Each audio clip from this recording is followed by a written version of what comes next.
बात जो अखिलेश कटियार कह रहे हैं कि भाई आपने माफियाओं को साफ किया है, लेकिन वो कुछ नाम गिनवा रहे हैं, तो क्या बीजेपी की सरकार, योगी आदित्यनाथ की सरकार ने यह देखा कि ये हमारे पक्ष वाले माफिया हैं, ये हमारे विपक्ष वाले माफिया हैं, इनका सफाई जरूरी है और उनका सफाई जरूरी नहीं है? क्या ये नहीं हुआ है उत्तर प्रदेश में? अब बोलती बंद हो जाएगी। पहले तो मैं जो बोलना चाह रहा था, देखिए उत्तर प्रदेश की तो बंद हो गई, उत्तर प्रदेश की राजनीति लिख के लाए हैं अच्छा वही पढ़ रहे हैं। अरे बीच में के लाए हैं वही पढ़ रहे हैं। एक बार मैंने उनसे सवाल किया, वो जवाब दे रहे हैं। किसी के बोलती बंद नहीं हो भाई, आप शांत हो। देखिए ये बीच में बोलने लगे, ये बोलने दीजिए। पहले तो मैं ये कह रहा हूं कि देखिए उत्तर प्रदेश की राजनीति का एक सबसे बढ़िया पहलू लगता है कि चाहे अखिलेश जी आलोचना कर रहे हो, योगी जी जवाब दे रहे हो, उसमें भाषा की मर्यादा और गरिमा बनी हुई है, व्यक्तिगत टिप्पणियां उसमें नहीं हो रही है। प्रवक्ता जरूर समाजवादी पार्टी के कर रहे हैं। अब बहुत सुंदर लगता है सुनने में जब अखिलेश जी आलोचना करते हैं, योगी जी जवाब देते हैं, एक अच्छा द्वंद्व होता है राजनीति में। अब आते हैं विषय पर। देखिए जिनका इन्होंने नाम लिया है उसमें माफिया कोई नहीं है, सब लोगों पर आरोप है, सब सजा भी हुई है, जेल भी गए हैं। ये जिसका भी नाम ले रहे हैं, और तो छोड़ दीजिए पूर्व गृह मंत्री जो उत्तर प्रदेश में है उनको भी जेल जाना पड़ा, कोर्ट के जमानत से बाहर आए हैं। ये एक भी नाम ऐसे नहीं है जिनके लिए सरकार ने प्रयत्न किया हो। छोड़, सरकार करेगी तो उसकी आलोचना होगी, तो ये तो वो विषय नहीं है। लेकिन मैं ये पूछ रहा हूं कि अगर अखिलेश जी केवल पीडीए कह रहे हैं, अब पीडीए से उनका क्या अर्थ है? लेकिन अवधेश जी, अखिलेश कटियार कह रहे हैं माफिया की परिभाषा बताइए।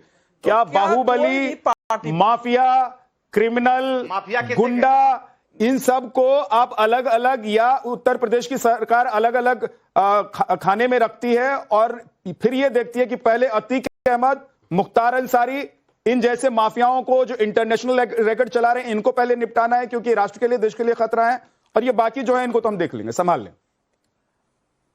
क्या ये परिपाटी है? अब मुझे ये बताइए, अतीक अहमद के आतंक को जानते हुए उसको विधानसभा, लोकसभा में भेजना, उसको टिकट देना, इसमें और कोई व्यक्ति अपना कोर्ट में मुकदमा लड़ रहा है, वो जेल जा रहा है, दोनों में डिफरेंसेज है कि नहीं है? ये प्रश्न कैसे कर रहे हैं? जब तक अखिलेश कटियार जी इसको स्वीकार नहीं करेंगे कि हमारी सरकार में ये गलती हुई है, तो भले लोकसभा चुनाव में गए, लोकसभा चुनाव में बोल देंगे कि हमने कम कर दिया है, लेकिन विधानसभा चुनाव में फिर लोग उसी प्रकार से कि योगी आदित्यनाथ की सरकार या बीजेपी की सरकार ऐसे बाहुबलियों को राजनीति में सीधे तौर पर ला नहीं रही है।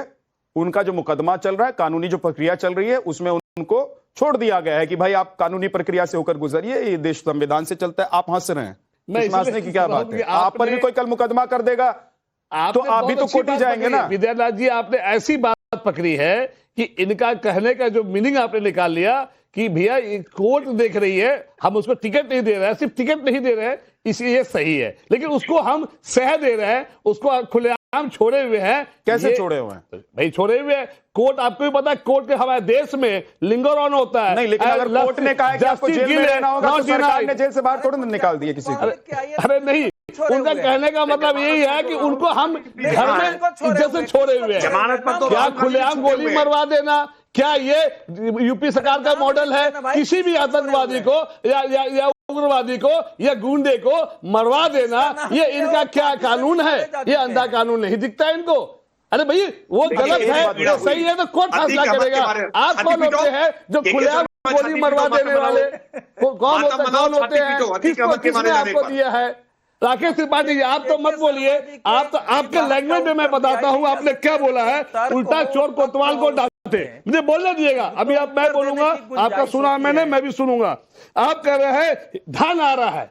अरे धन आ रहा है मतलब रोजगार, आप रोजगार जो है भगवान से जोड़ कर रोजगार कर रहे हैं।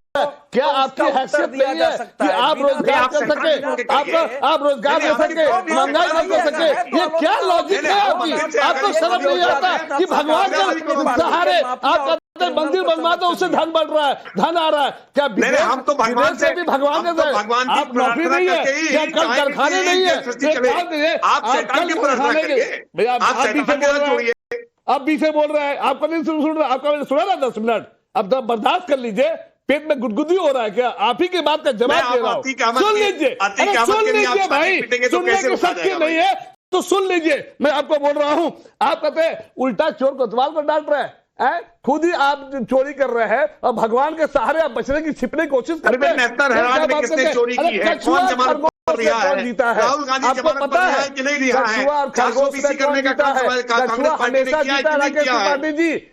आप साइकिल की तंज कस रहे हैं, साइकिल आज है, ईंधन नहीं है, एलपीजी नहीं है, आज ईरान में युद्ध हो रहा है, यही साइकिल आपको आप ये कह रहे हैं कि साइकिल की जो चाल है वो कछुए की चाल है। कछुए की चाल है, लेकिन जीत उसकी होती है, रफ्तार सही होता है, कम से ज्यादा बुलेट की रफ्तार से आगे बढ़ना चाहता है। बुलेट ट्रेन तो अभी आया ही नहीं है। मैं बुलेट आप लोगों ने कछुए की चाल से इस देश को, बुलेट ट्रेन का सबसे पहला वकील हूं। देश को आज तक 7 बुलेट दशक ट्रेन की में जमीन अधिग्रहण नहीं कर पाई गई है। के शर्मा जी झूठ बोल रहे हैं। बुलेट ट्रेन कहा गया था? बुलेट ट्रेन कब से चालू किए? कहा बुलेट ट्रेन चालू हुआ? अरे जमीन अधिग्रहण पहले कर लीजिए, तब बुलेट ट्रेन है। पहले आप योजना लाते हैं, बाद में जमीन बुलेट की रफ्तार की मांग भीख मांगते हैं। शर्मा जी हमने परेशान मत होइए, एक यूपी में बुलेट का खेल होता था, वो बुलेट के खेल को रोका है और बुलेट ट्रेन लेकर के आने वाले हैं। बता दीजिए। आप डबल इंजन की बात कर, अब 25 राज्यों में आपका डबल इंजन की सरकार है, वहां का विकास मॉडल क्या डेवलपमेंट किया आप बता सकते हैं जनता को? बताइए, कब एक राज्य बताइए, आपको पता है। आप चुनाव लड़ रहे हैं बिहार की तर्ज पे, बिहार में लालू का भय दिखा के इन्होंने चुनाव जीता, वही भय दिखा के इनका अपना डेवलपमेंट मॉडल ही नहीं है। ये डेवलपमेंट मॉडल दिखा दे, खांसी तो आएगा ही आपको। आप बिहार का, इनको बिहार में जीत हो गई इसी ये फार्मूला से कि जितना यूपी में डराओ, इतना याद दिलाओ पुराने याद। शर्मा जी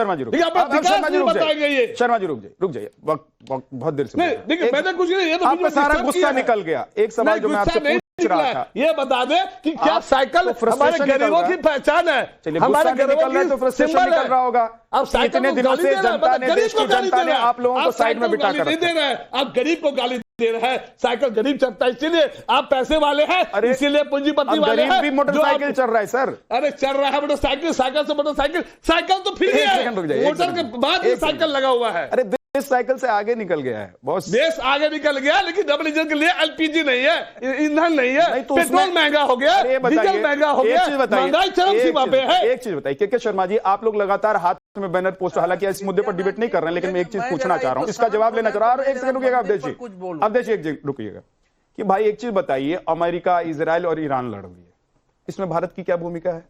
भूमिका है, विश्व गुरु है, विश्व दूत है, बहुत मोदी से गले मिलते हैं, आप दोस्ती करते हैं, म्याऊं म्याऊं करते हैं। पश्चिम बंगाल में चलिए ठीक है, शांति विश्व, अभी पश्चिम बंगाल में चुनाव होने जा रहे हैं, है ना?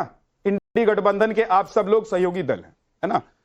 और आप अभी जाकर पश्चिम बंगाल में ममता बनर्जी के खिलाफ लड़ेंगे, तो विश्व गुरु क्या आपको रोक लेंगे? देखिए, चुनाव अलग अलग तरीके से लड़ा जाता है, लॉजिकल बात लॉजिकल नहीं है, बिल्कुल इलॉजिकल बात है भाई। ईरान, इजराइल और अमेरिका में लड़ाई चल रही है, भगा दिया, उसका इम्पैक्ट भाई साहब पूरी दुनिया में, किसमें भी इजराइल, अमेरिका, ईरान की जो लड़ाई चल रही है, उसका इम्पैक्ट पूरी दुनिया पर पड़ रहा है। साइकिल काम आ रहा है ना, पहुंच रहे हैं ना घर साइकिल से, तो साइकिल गरीबों की है, क्यों बेइज्जती कर रहे हैं? अरे आप लोग साइकिल पर बिठा कर रखना चाहते हैं, अब लोग मोटरसाइकिल पर सिलेंडर लेकर जाते हैं। डबल इंजन की सरकार है, गाड़ी के डिक्की में सिलेंडर लेकर जा रहे हैं, 25 राज्यों में डबल इंजन की सरकार है। आप बता दो 25 राज्य में कौन सा राज्य है जो देश में संघाई बन गया है, जापान बन गया है, अमेरिका बन गया है, लंदन बन गया है? नहीं दिखा पाओगे। एक राज्य बता दो, मैं तुम्हें चैलेंज करता हूं राकेश त्रिपाठी कि तुम यदि बता दोगे कि एक राज्य तुम्हारा जो है संघाई या जापान बन गया है, तो मैं यहाँ पर छोड़ दूंगा, चले जाऊंगा, आउट हो जाऊंगा, लेकिन नहीं बता पाओगे। आपसे दांत दिखाओगे। शर्मा जी, तू जो है, आप जैसे प्रवक्ताओं से ये उम्मीद नहीं करता हूं। हम तुम भाषा की मर्यादा रखिए ना। देखिए, मैं मानता हूं कि सत्ता से दूर रहने से फ्रस्ट्रेशन होता है, मैं मानता हूं इस बात को। नहीं दूर रहने का फ्रस्ट्रेशन होता है दिल्ली में, लेकिन हरियाणा में ऐसे जाहिर बोला जाता है, सिर्फ बिहार में आप सुनते हैं सर। कहा दिल्ली शर्मा जी, लोग आप लोगों को सुनते हैं, क्या सोचेंगे सर? कल सड़क पर आप चलेंगे तो कहेंगे क्या राकेश शर्मा कहाँ जा रहे हैं? ऐसे बात करेंगे, आप नहीं चाहते ना लोग ऐसे बात करें आप।